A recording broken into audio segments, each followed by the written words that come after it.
Oke, mulai Mi.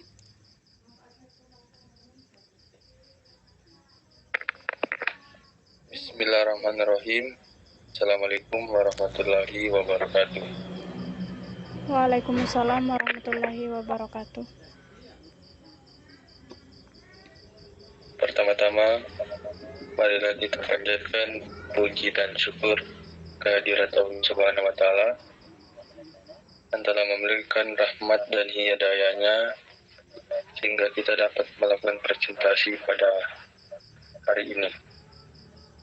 Selawat serta salam tidak lupa kita kirimkan kepada baginda Nabiullah Muhammad Sallallahu Alaihi Wasallam yang telah membimbing kita dari alam yang gelap menuju ke alam yang terang benderang.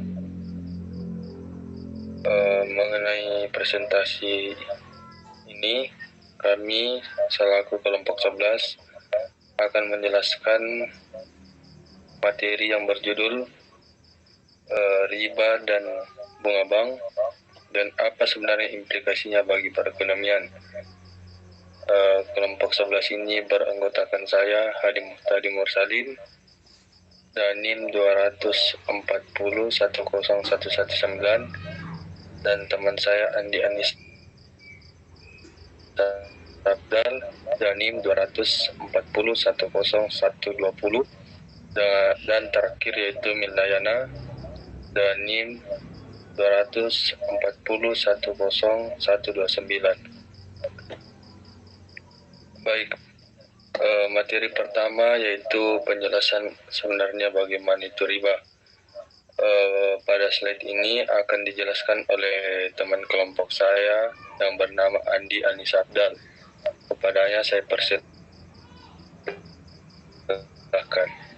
Terima kasih atas kesempatannya. Pada slide pertama ini kita akan membahas tentang riba. Jadi orang jahiliyah berpendapat bahwa riba dan jual beli kontan maupun kredit sama saja karena objeknya sama-sama dipindah tangankan serta sama-sama ingin mencari keuntungan. Untuk klarifikasi pernyataan inilah turun ayat Quran surah Al-Baqarah ayat 275 yang artinya orang-orang yang makan atau mengambil riba tidak dapat berdiri, melainkan seperti berdirinya orang yang kemasukan syaitan lantaran penyakit gila. Keadaan mereka yang demikian itu adalah disebabkan mereka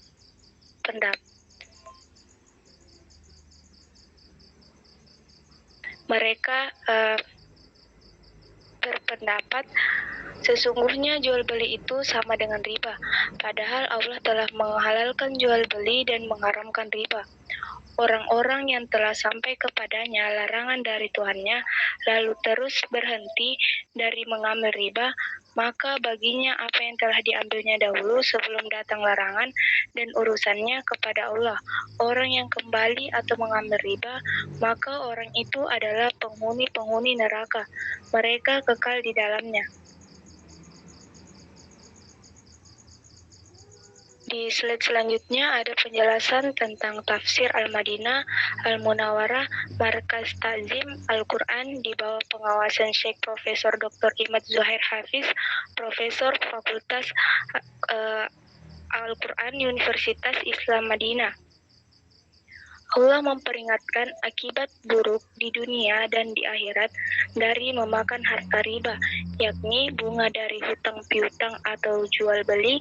Allah mengabarkan bahwa orang-orang yang berinteraksi dengan riba akan bagi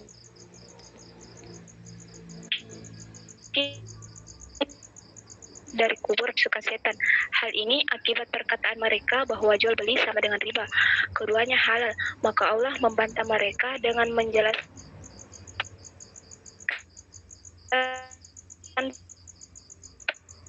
perbedaan mengharamkan riba. Sebab dalam jual beli terdapat manfaat bagi manusia, sedangkan riba mengandung mengandung kezaliman dan kebangkrutan. Barang siapa yang mematuhi larangan riba, maka tidak ada dosa baginya, dan urusannya yang telah lalu kembali kepada kehendak Allah. Dan barang siapa yang kembali berinteraksi dengan riba karena menganggapnya halal, maka dia sungguh telah jauh dari kebenaran dan akan kekal di neraka selamanya. Saya kembalikan ke moderator.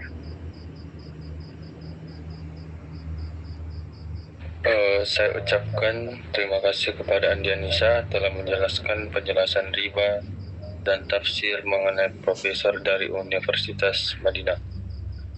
Selanjutnya, slide mengenai pembagian riba.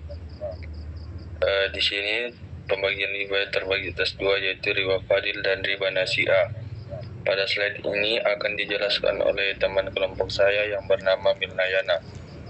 Kepada Milnayana, saya persilahkan. Baik, terima kasih atas kesempatan yang telah diberikan. Langsung saja, slide selanjutnya itu pembagian riba.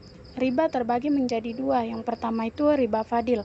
Riba fadil adalah jual beli sesuatu dengan sesuatu yang sejenis, yang disertai tambahan dari salah satu pihak kepada yang lain. Sementara riba nasi'ah adalah memberikan sejumlah uang yang akan dibayar dalam jangka waktu tertentu dan disyaratkan tambahan bayaran sebagai pengganti dari waktu pemakaian dana pinjaman tersebut. Slide selanjutnya terkait tentang pertautan riba dan bunga bank. Ada kesulitan ketika kita akan menyandingkan riba dan bunga bank, karena seperti yang diungkapkan oleh Ibnu Arabiyah bahwa riba dalam Al-Quran tidak bersifat global, akan tetapi riba yang dimaksud adalah riba yang dipraktikkan oleh masyarakat Arab. Sementara bunga bank telah hadir di tengah model sosial kultur yang sangat berbeda dengan tradisi Arab jahiliyah tersebut. Orang Arab jahiliyah mengklaim bahwa al-bayu mislu riba, jual beli sama dengan riba, karena dalam hal-hal tertentu jual beli dan riba sama-sama ingin mencari keuntungan. Sesuai dengan kondisi geografisnya, mereka memiliki kebiasaan berdagang. Pertautan bisnis dan jiwa dagang inilah yang terpaut dengan pelaksanaan riba. Praktik riba sangat masif dan dilakukan oleh banyak kalangan bangsawan dan orang-orang kaya.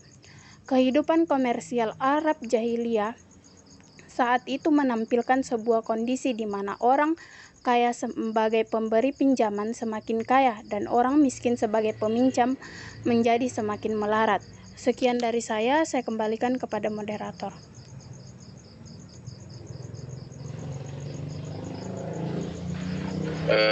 Saya ucapkan terima kasih kepada wilayah dan yang menjelaskan tentang pertautan riba dan bunga bank.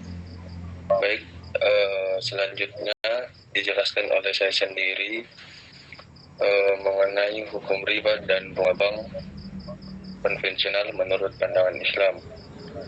Jadi menurut Islam, di dalam Islam itu telah jelas disebutkan mengenai larangan riba.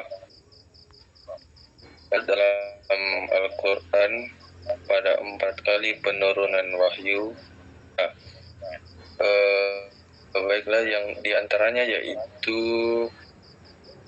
yang pertama yaitu Quran surah Ar-Rum ayat 39,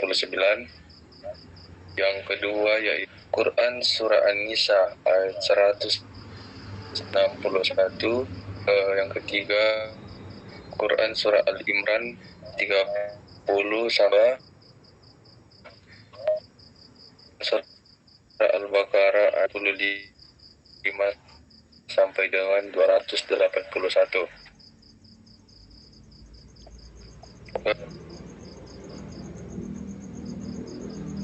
Mengenai larangan riba terdapat dalam 4 berat tadi. Selanjutnya mengenai aplikasi riba bunga bank negara. Jadi menurut ekonom Muhammad Syafi'i, menurutnya dampak negatif dari riba dalam ekonomi adalah inflatoir yang diakibatkan oleh bunga sebagai biaya uang. Hal tersebut disebabkan karena salah satu elemen dari penentuan harga adalah suku bunga. Jadi semakin tinggi suku bunga, maka semakin tinggi pula harga yang akan ditetapkan pada suatu barang. Dalam buku Agustianto mengenai dalam riba dan meta ekonomi Islam, dampak riba dari segi ekonomi itu ada beberapa poin. Poin pertamanya mengenai sistem ekonomi ribawi telah banyak menimbulkan krisis ekonomi di mana sepanjang sejarah sejak tahun 1930 sampai saat ini, akibat dari fluktuasi tingkat suku bunga telah membuka peluang para spekulan untuk melakukan spekulasi yang dapat mengakibatkan volatilitas ekonomi banyak negara. Sistem ekonomi ribawi atau bunga menjadi puncak utama penyebab tidak stabilnya nilai uang atau currency sebuah negara.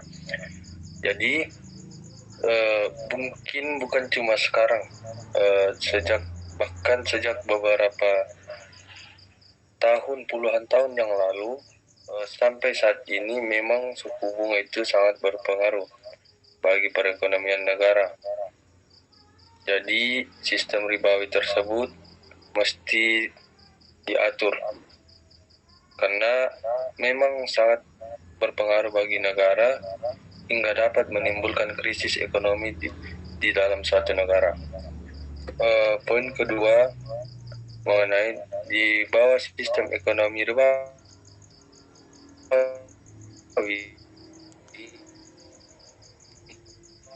terjadi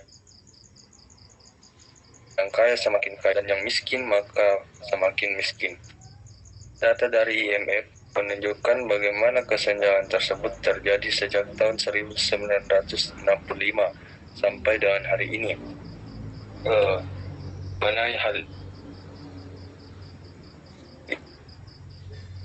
ini, dari sistem ekonomi ribawi sangat berpengaruh bagi masyarakat besar dan sangat menindas bagi masyarakat kecil, karena seperti yang dikatakan dalam poin tersebut, yang kaya semakin kaya dan yang miskin maka semakin miskin pula. Olehnya itu ada ketidakadilan dalam sistem ekonomi ribawi. Selanjutnya yang ketiga mengenai suku bunga juga berpengaruh terhadap investasi, produksi, dan terciptanya pengangguran. Semakin tinggi suku bunga, maka investasi semakin menurun. Jika investasi semakin menurun, produksi pun juga akan menurun. Dan jika produksi menurun, maka akan meningkatkan angka pengangguran. Jadi, suku bunga itu sangat berpengaruh dari investasi bahkan sampai pengangguran. Mengapa demikian? Karena mempengaruhi juga produksi. Jika produksi tersebut menurun, otomatis dalam suatu misalnya kita ambil contoh pabrik, produksi menurun akan meningkatkan timbulnya PHK atau pemberhentian hak karyawan. Oleh itu, angka tingkat pengangguran maka akan semakin meningkat. Itulah yang dimaksud pada poin ketiga. Baik, poin keempat yaitu teori ekonomi juga mengajarkan bahwa suku bunga akan secara signifikan menimbulkan yang namanya inflasi. Inflasi yang disebabkan oleh bunga adalah inflasi yang terjadi akibat ulah tangan manusia. Inflasi seperti ini sangat dibenci dalam agama kita, yaitu agama Islam. Sebagaimana yang ditulis oleh Diyauddin Ahmad dalam bukunya yaitu Al-Quran dan Pengentasan Kemiskinan. Inflasi akan mudah menurunkan daya beli atau memiskinkan rakyat dengan asumsi ceteris paribus. Jadi jika suku bunga itu mempengaruhi atau menimbulkan inflasi, maka akan sangat berpengaruh pada daya beli masyarakat atau dapat memiskinkan masyarakat. Jadi itulah tadi penjelasan kami dari kelompok 11 mengenai riba dan bunga bank dan apa sebenarnya implikasinya bagi perekonomian negara. Jadi riba tersebut dan bunga bank sangat mempengaruhi perekonomian negara. Olehnya itu, mungkin itu saja yang dapat kami jelaskan dari kelompok 11. Kurang dan lebihnya mohon dimaafkan. Saya tutup dan ucapan wabillahi taufiq wal hidayah. Wassalamualaikum warahmatullahi wabarakatuh. Waalaikumsalam warahmatullahi wabarakatuh.